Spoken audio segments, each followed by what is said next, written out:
é o narcisismo primário, né, que é construído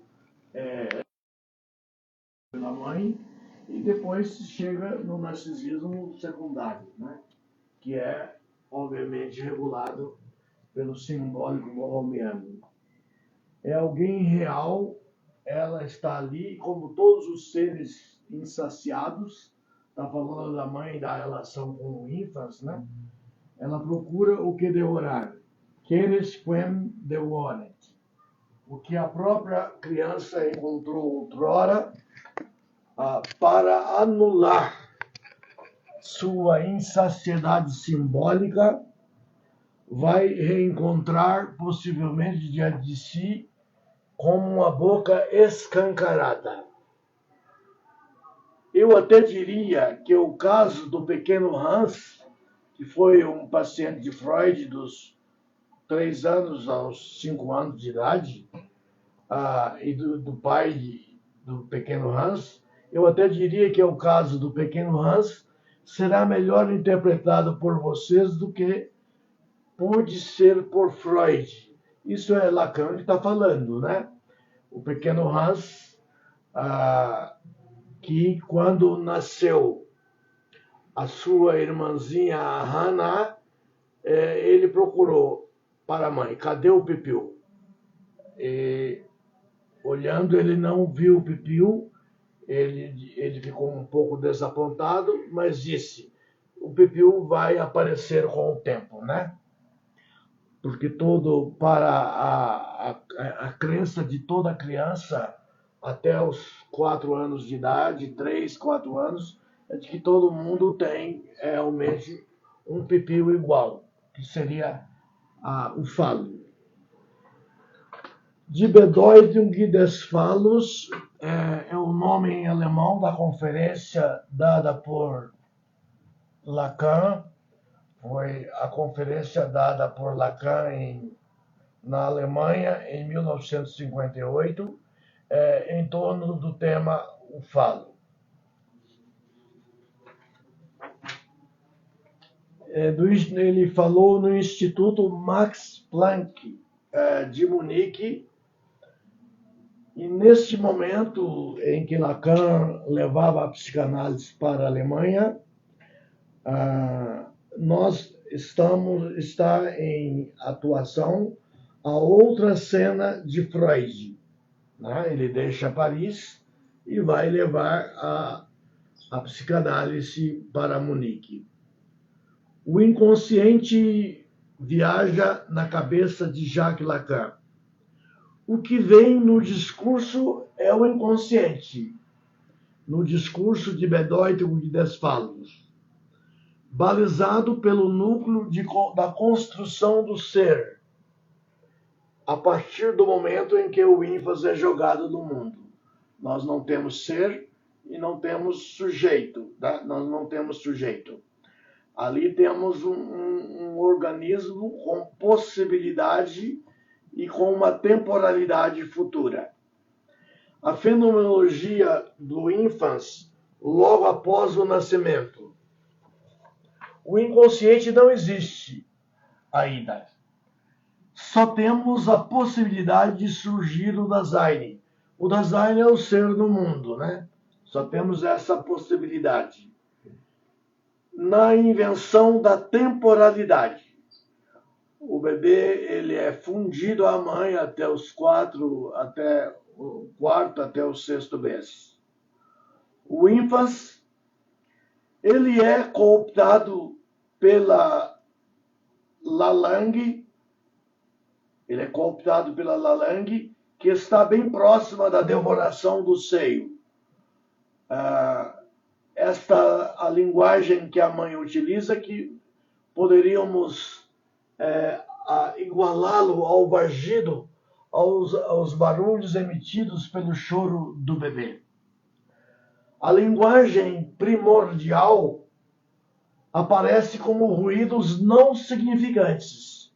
É importante que se diga isso. Aparece como ruídos não significantes. Portanto, a Lalang é o primeiro a sujeito. Eu estou dizendo o contrário do sujeito. O sujeito, ele existe. O sujeito, o homem pensa, ele existe. Agora, quando eu falo a sujeito, eu estou falando na inexistência do sujeito. O assujeito e o assignificante. Não temos significantes ali. São desprovidos de qualquer sentido. Ela usa qualquer idioma nacional, a mãe, mas não há significantes, não há sujeito, é apenas uma introdução à linguagem que virá futuramente. O primeiro amor do ínfant, quem é? Não é a mãe, como costuma expressar o dito popular.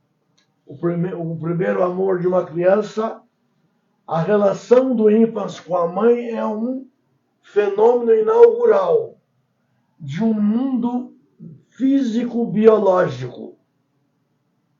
A mãe, segundo Melanie Klein, a grande psiquiatra britânica, mas que se formou com Freud na Áustria, a mãe, segundo Melanie Klein, opera na posição esquizoparanoide. Ela fala em duas posições dela e do bebê. A posição esquizoparanoide e a posição depressiva. Então a mãe ela opera inicialmente na posição esquizoparanoide. Esquizoparanoide e funda o primeiro significante que vai fazer parte do autômato e da Tiché. Em outras palavras, é importante que se diga que o ruído verbal e o corpo materno compõem os primeiros fenômenos do nascimento do sujeito no mundo. As fantasias do ínfant começam a partir do corpo da mãe e do seio.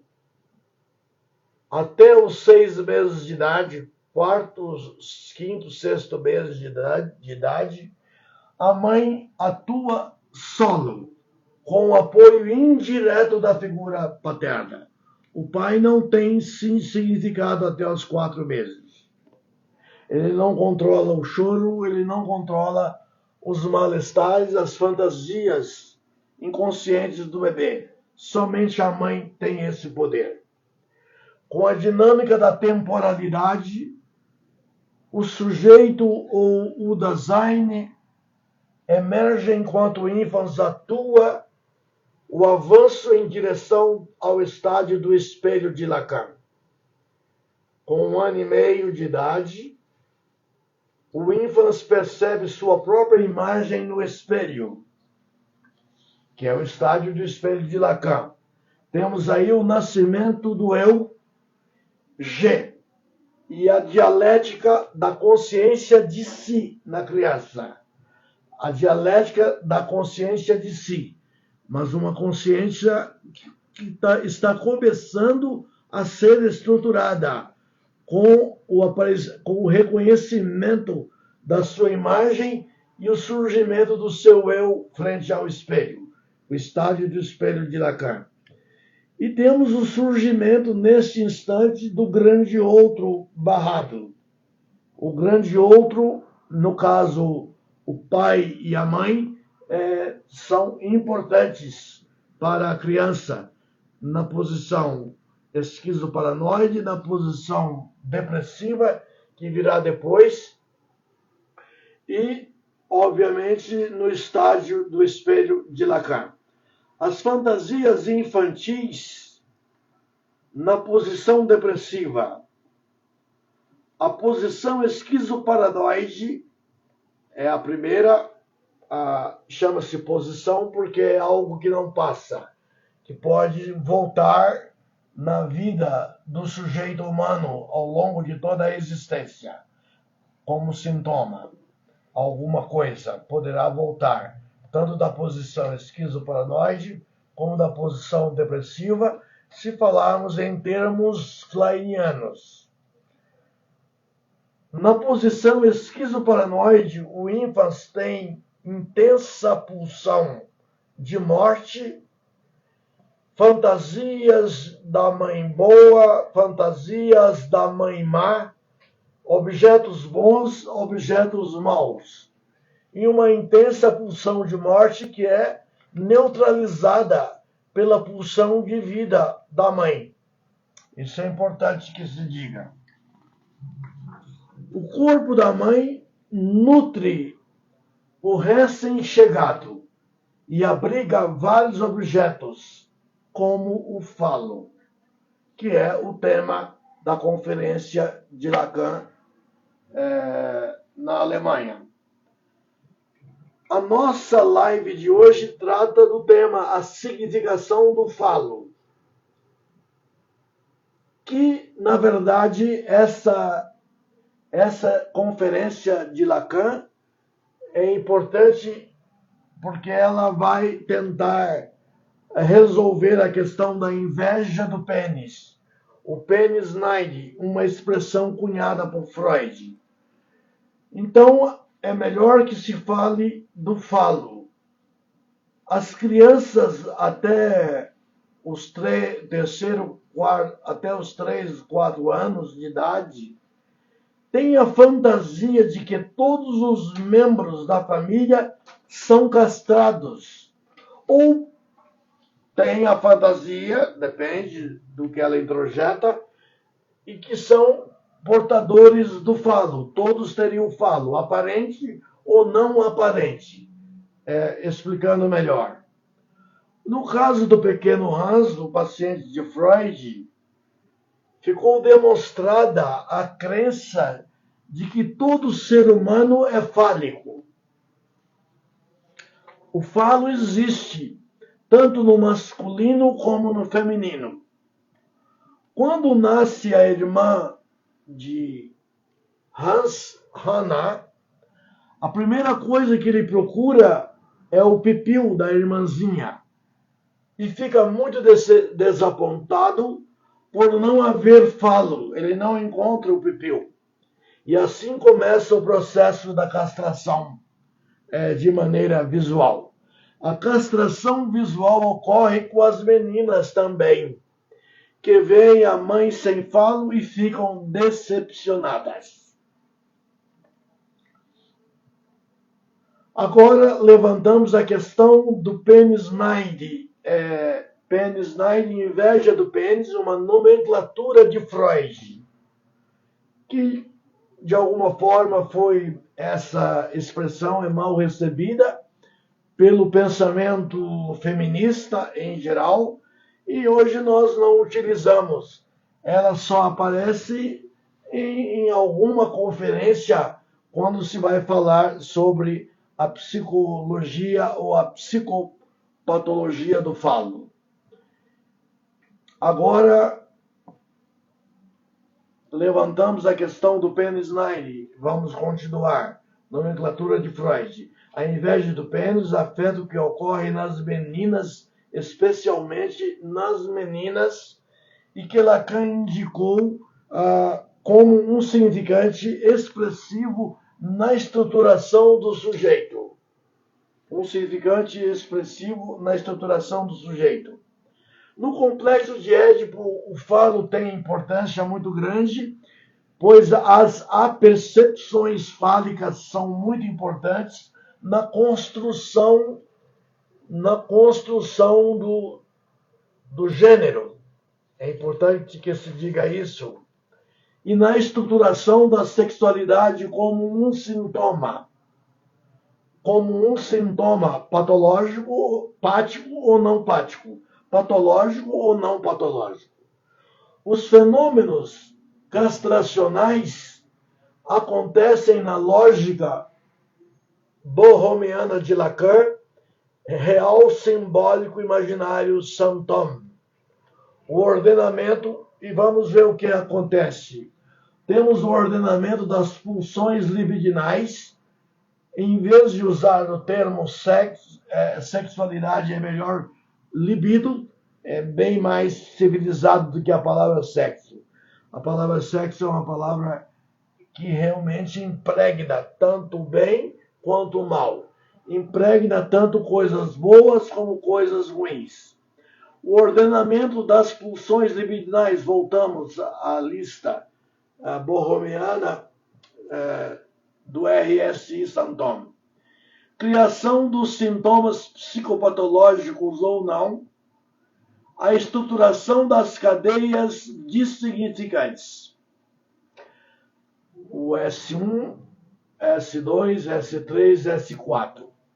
O significante que nós já falamos na Revolução Lacaniana do significante que reelaborou a teoria linguística de Ferdinand de Saussure.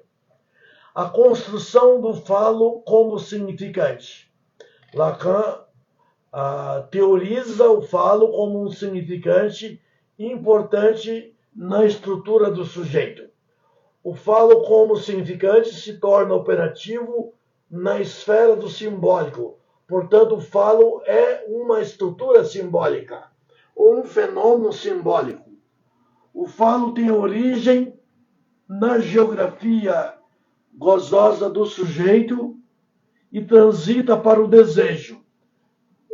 Obviamente que a palavra pênis se aplicaria à questão do gozo e o desejo se utiliza o falo. Hoje nós não utilizamos quase a palavra pênis na psicanálise, não utilizamos. Mas, às vezes, ela tem que aparecer, dependendo da teoria que está em questão. O falo tem origem, repetindo, na geografia do sujeito e transita para o desejo. Do gozo para o desejo, portanto, para a libido civilizada, em consonância com as castrações na escala do gozo do outro. Aí nós temos uma escala, ou poderíamos dizer uma escada. O gozo máximo é o gozo do outro,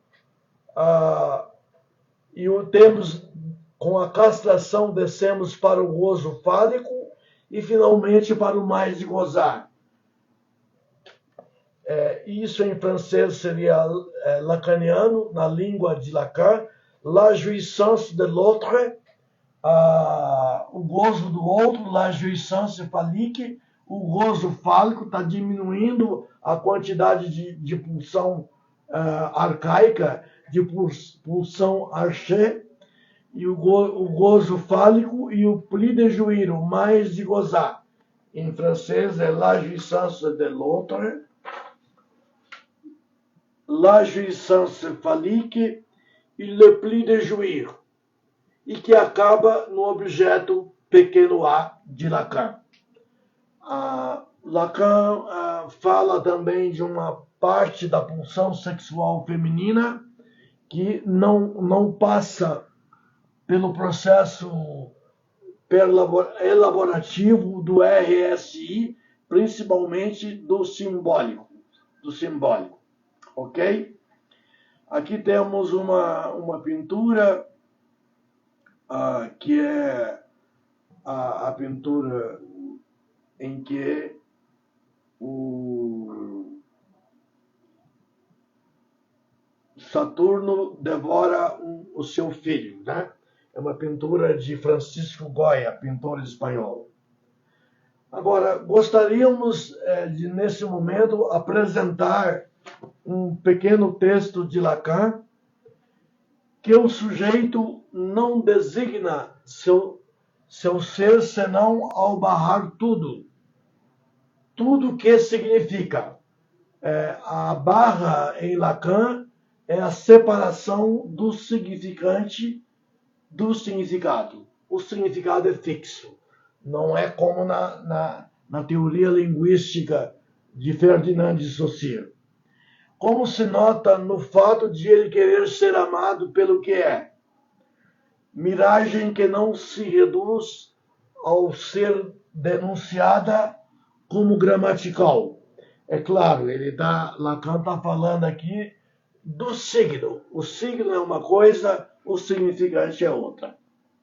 O significante tem significados praticamente fixos, embora ele possa funcionar como metáfora, ou como metonímia, né? Metáfora, quando um significante congrega vários sentidos que podem ser percebidos pelo analista utilizando o seu RSI, o seu real simbólico imaginário, especialmente o simbólico na escuta do seu paciente. E vejam vocês que aquilo que é vivo desse ser na Urverdrängt seria o recalque originário, o recalque arcaico. Encontra seu significante ao receber a marca da Verdrängung do falo. Verdrängung do falo quer dizer o recalque do falo.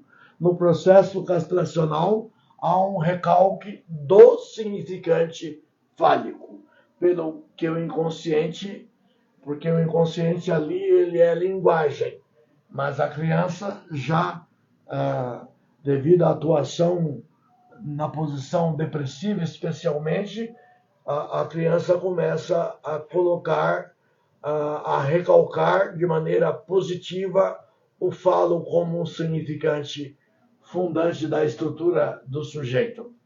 O falo como significante dá a razão do desejo, na acepção em que o termo é empregado como média e extrema razão da divisão harmônica. Da mesma maneira, é como um algoritmo que passo doravante a utilizá-lo, não podendo, sem inflar indefinidamente minha exposição, proceder de forma, senão fiar-me no eco da experiência que nos une, para fazer-lhes compreender essa utilização. O fato de o falo ser um significante impõe que seja no lugar do outro que o sujeito lhe tenha acesso. É sempre no lugar do outro que o falo como significante passa pela percepção e pelos processos borromianos. Mas esse significante, aí, estando apenas velado e como razão do desejo do outro, o falo como significante do desejo do outro, é esse desejo do outro como tal que se impõe ao sujeito reconhecer, isto é, o outro no que ele é, o outro do que ele é ele próprio, sujeito dividido da Spaltung, significante. Spaltung em alemão quer dizer a divisão. A divisão do inconsciente é insignificantes. E entrando também o autômato e a Tiché. Assim, antes de mais nada, formula-se mais corretamente o fato kleiniano. Lacan está lembrando aqui de Melanie Klein, o fato kleiniano de que a criança apreende desde o início que a mãe contém o falo do seu abdômen. Porém, é na dialética da demanda de amor e da prova de desejo que o desenvolvimento se ordena. A demanda de amor não pode senão padecer de um desejo, cujo significante lhe é estranho. Se o desejo da mãe é o falo, a criança quer ser o falo para satisfazê-la. Assim, a divisão imanente ao desejo se faz já sentir por ser experimentada no desejo do outro, em que ela já se opõe a que o sujeito. Essa experiência do desejo do outro, a clínica nos mostra que ela não é decisiva na medida em que o sujeito aí fica sabendo se ele mesmo tem ou não tem um falo real. Mas na medida em que ele fala, ele toma conhecimento de que a mãe não o possui. Falo real podemos, aqui nós estamos lendo um texto do Lacan, o Lacan fala, o falo real pode ser o real borromeano, o real simbólico imaginário, em que não se é bem compreendido, mas na medida na medida em que ele toma conhecimento de que a mãe não o possui, a criança. Esse ele aqui foi traduzido como ele, mas seria melhor como a criança, a tradução.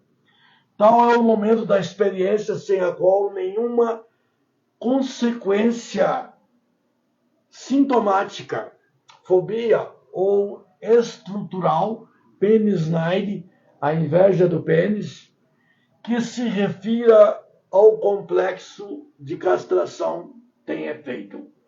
Aqui se afirma a conjunção do desejo na medida em que o significante fálico é sua marca, com a ameaça ou a nostalgia da falta de ter. A questão da ameaça de perder o falo é uma questão importante que acontece na fenomenologia do complexo de Édipo. Logicamente, a nostalgia da falta de ter o falo, isso ocorre na menina, ocorre no sexo feminino inconscientemente. Logicamente, é da lei introduzida pelo pai nessa sequência que depende de seu futuro. Mas podemos apontar, restringindo-nos à consideração da função do falo, as estruturas às quais serão submetidas as relações entre os sexos. Digamos que essas relações concentrar-se-ão em torno de um ser e de um ter, ser o falo e ter o falo, que, por si relacionarem a um significante, o falo tem o efeito contrariado de dar, de uma parte, realidade ao sujeito nesse significante, de outra parte, de irrealizar as relações a significar. Esses ideais ganham vigor a partir da demanda que está em poder deles satisfazer, que é sempre demanda de amor, com seu complemento da redução do sujeito à demanda.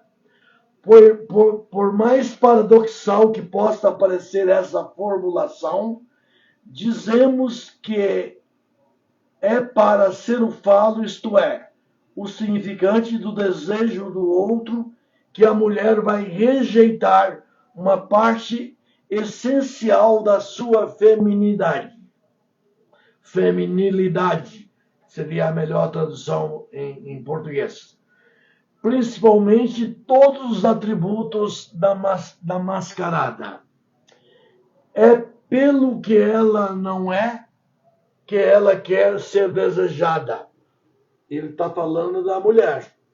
É pelo que ela não é que ela se faz desejada.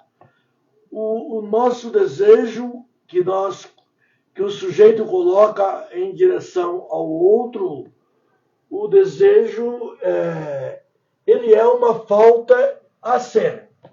Amar é dar o que não se tem a quem não o quer. Ok?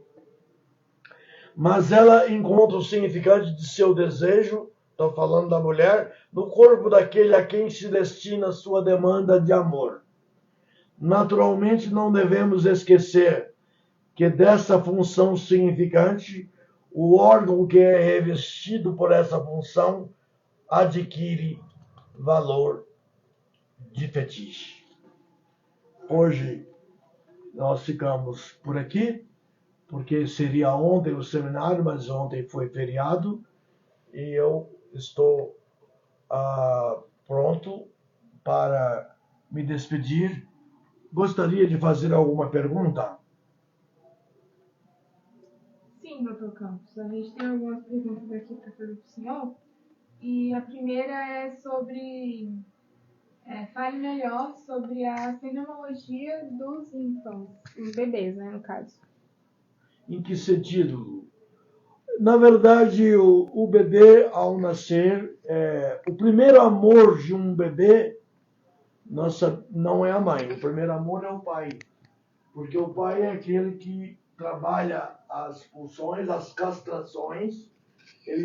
O complexo de Édipo começa cedo e aos 6 meses, se nós pensarmos kleinianamente, e ele termina, obviamente, com 5 anos, 4, 5 anos, o processo edipiano, né? Então, o pai, ele cria um édipo normativo, uma pulsão sexual normativa. Por isso que ele é considerado, por Lacan, o primeiro amor de uma criança.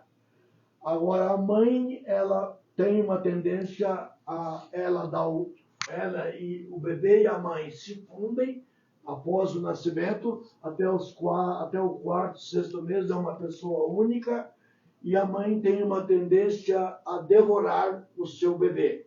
Devorar é uma metáfora, tá certo? A ser possuidora do seu bebê. Talvez uma fantasia até inconsciente do retorno do bebê ao seio da mãe, ao ventre da mãe. Então, na verdade, a mãe é o primeiro amor normativo, não normativo. Nós diríamos que a mãe seria o primeiro amor não normativo, mas um amor livre, com as pulsões sexuais intensas. Mas o primeiro amor normativo é a figura do pai. Ok? Ok. A Marleide fez uma pergunta aqui pro senhor na live. Ela perguntou: por que a mulher tem inveja do falo? A mulher tem inveja do falo. Isso não começa na vida adulta da mulher, mas começa na infância. Começa na infância, quando a mulher vê a sua mãe sem o falo e ela se vê sem falo, vem o que se chama o penenaide, a inveja do falo. Ok? Isso é um fenômeno inconsciente, mas que a mulher superará na medida em que, com a castração simbólica eficaz, ela vai adquirir o falo também, o falo simbólico. A criança, o bebê? A mulher. A mulher, depois de formada, ela será portadora, porque a criança adquiriu o falo simbólico inconscientemente. E esse falo simbólico inconsciente que passa para o sexo feminino é muito importante para a definição de gênero, para a definição do uso das pulsões libidinais. Ok? Ok. Eu gostaria que o senhor explicasse melhor sobre as posições de acordo com Melanie Klein. A primeira seria a posição de esquizoparanoide. A primeira, a Melanie Klein, ela coloca 2 posições na sua teoria psicanalítica. A posição esquizoparanoide, que é o que o bebê vivencia, as fantasias, o terror sem nome, a pulsão de morte, a mãe boa, a fantasia da mãe boa, da mãe má. Às vezes a mãe, até o quarto, quinto, sexto mês, o bebê vê a mãe como um monstro ou como uma pessoa enormemente boa, né? Então essa é a posição esquizoparanoide que baliza as psicoses em geral. E é chamado de posição por Melanie Klein porque é um fenômeno que não passa na sua totalidade. Simbolicamente fica as marcas da posição esquizoparanoide. E depois da posição esquizoparanoide, nós temos a posição depressiva. A posição depressiva é quando o pai entra na jogada e o bebê se arrepende de ter atacado a figura materna, de ter tido fantasias negativas, ter tido pulsão de morte.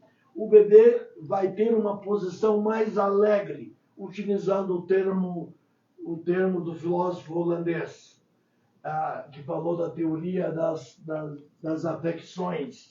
Ok? Então, a posição depressiva é a posição em que o bebê se sente bem. A mãe é boa e a relação dele com a mãe adquiriu uma estabilidade que vai refletir na sua vida vindoura, tanto na segunda infância, como na adolescência, como na vida adulta. Ok? Dr. Campos, tem uma outra pergunta aqui. O senhor falou um pouco aí sobre o estádio do espelho de Lacan. Poderia resumir assim, rapidamente? O estado de espelho de Lacan, ele lança uma das primeiras teorias dele, depois que ele sai do seu doutoramento em psiquiatria. O estádio do espelho de Lacan, quando nós pegamos um bebê até antes de 1 ano e meio de idade e coloca na frente do espelho, o bebê olha para o seu rosto e não entende aquela imagem. Mas com 1 ano e meio de idade, o bebê sorrirá quando você colocá-lo na frente do espelho. Isso quer dizer que ele sabe que ali é o seu eu G.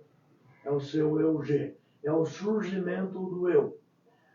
O estádio do espelho de Lacan trabalha com essa teoria e que ele foi ajudado por Claude Lévi-Strauss, o grande antropólogo francês que esteve no Brasil, acho que 32, 33. Ok? Então, o estádio do espelho é o início da egoidade, é o início da existência do eu, é o início de uma verdadeira existência. Se nós utilizarmos o termo no sentido, vamos dizer, heideggeriano, a existência, que ele coloca como Dasein mais tarde, né? Ele na sua obra Ser e Tempo. Obrigado. Outra pergunta, doutor Campos. As pessoas não sabem diferenciar o gozo do desejo. Poderia explicar rapidamente sobre gozo e depois desejo? Ok. O gozo, em francês, é la jouissance de l'autre. O gozo do outro. O gozo do outro é o gozo da mãe, especialmente as mães devoradoras, as mães que se tornam devoradoras, que não é, segundo o Winnicott, a mãe suficientemente boa, que está no meio. Ela não é faltante e nem é excessiva, a mãe winnicottiana. Então, na verdade, nós sabemos que... Qual é o outro detalhe que você queria... explicar melhor sobre gozo, depois desejo. Okay.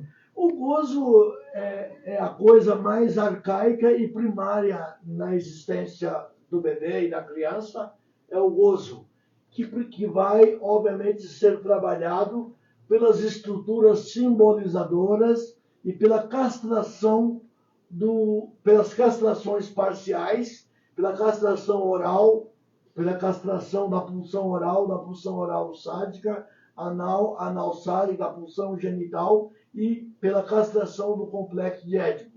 Nós transformaremos o gozo, que é algo selvagem, algo sem limites, em algo treinado para a civilização. O homem só pode ser parte da civilização. Isso é falado por Freud no seu livro, em uma obra importante, que o aparecimento do desejo é uma forma de dizer que esse sujeito em que o desejo está ali se fixando está pronto para estar na civilização e lidar com a libido ou lidar com a sexualidade de maneira correta e civilizada. Foi castrado. Ele foi castrado. A castração funcionou. Ok, agora para a gente fechar a nossa live, a Marleide fez uma última pergunta aqui. Ela perguntou: quais as consequências na estruturação do sujeito com uma mãe silenciosa? O não uso da linguagem oral e corporal. Uma mãe silenciosa. Certo. Olha, a mãe silenciosa é uma mãe que o Winnicott não gostaria de elogiá-la, de dizer que é the mother good enough. A mãe suficientemente boa. Temos a mãe suficientemente boa, temos a mãe má e temos a mãe excessivamente boa. O Winnicott diz, não, é a mãe que está no caminho do meio.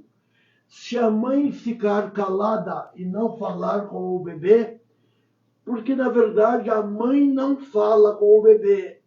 O bebê nasceu, ela começa a dar o seio e fala com o bebê, mas não é uma fala, é um murmúrio, vamos dizer, é uma linguagem que vai criar a estrutura do sujeito para receber o idioma do povo dele. A mãe, na verdade, ela vai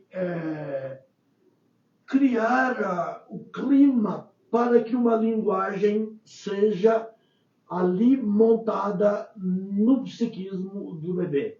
E se a mãe não fizer e ficar em silêncio, com certeza nós teremos dificuldades de formar a estrutura do sujeito daquele bebê. Podemos até ter a figura do autismo e outras figuras na esfera da psicose. Ok? Só para encerrar, mais uma. Uhum. Hoje a gente anda e vê o pai, a mãe ali nas redes sociais e a criança na rede social. Pequenininha ali, 2 anos, 3 anos. Que estrutura será construída? Porque a mãe está em silêncio, o pai está em silêncio. Não, isso...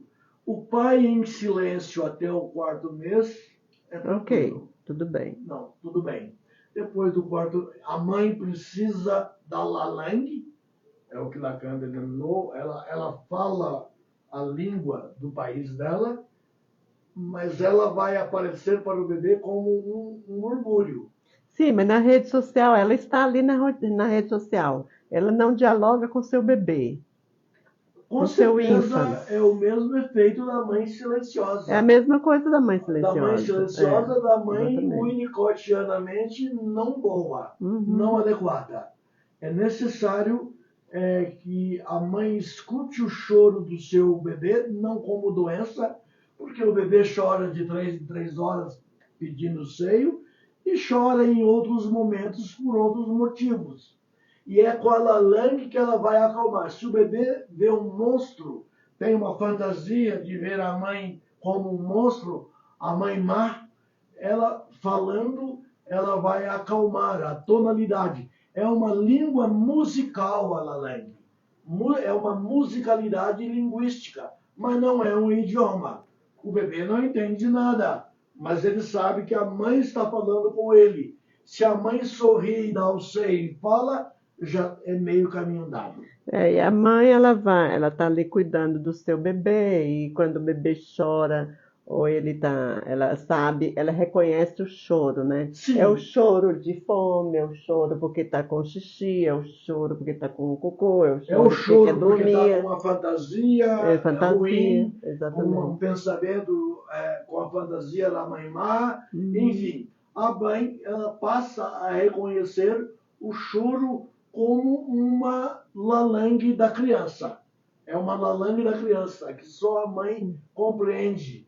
E o pai, a partir dos 6 meses, também poderá falar com a criança, que a criança começará a compreender ou a entrar na linguagem propriamente dito. Sair da lalang pausadamente e entrar na linguagem que Lacan tanto valoriza quando ele teoriza na psicanálise. Mas é bom que o pai também comece logo para não virar um pai do silêncio também, né? Sim, é bom que o pai, normalmente, quando a mãe sai, nós temos o forte da, temos os chamados objetos transicionais, que o bebê ele se liga a um objeto, a um cobertorzinho, a um boneco, a algum presente que deram a ele se liga àquele objeto, e quando a mãe sai, o pai fica.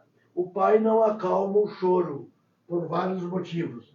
A gente sabe que o pai não fala a Lalang até o 4º mês, até o 6º mês. A partir do 6º mês, o bebê vai entrar na linguagem do pai, na língua, no idioma do pai, no idioma da mãe. Ok? Ok, obrigada, Dr. Ok, foi um prazer falar com vocês. O nosso próximo seminário vai ser quarta que vem, né? Ok, obrigado.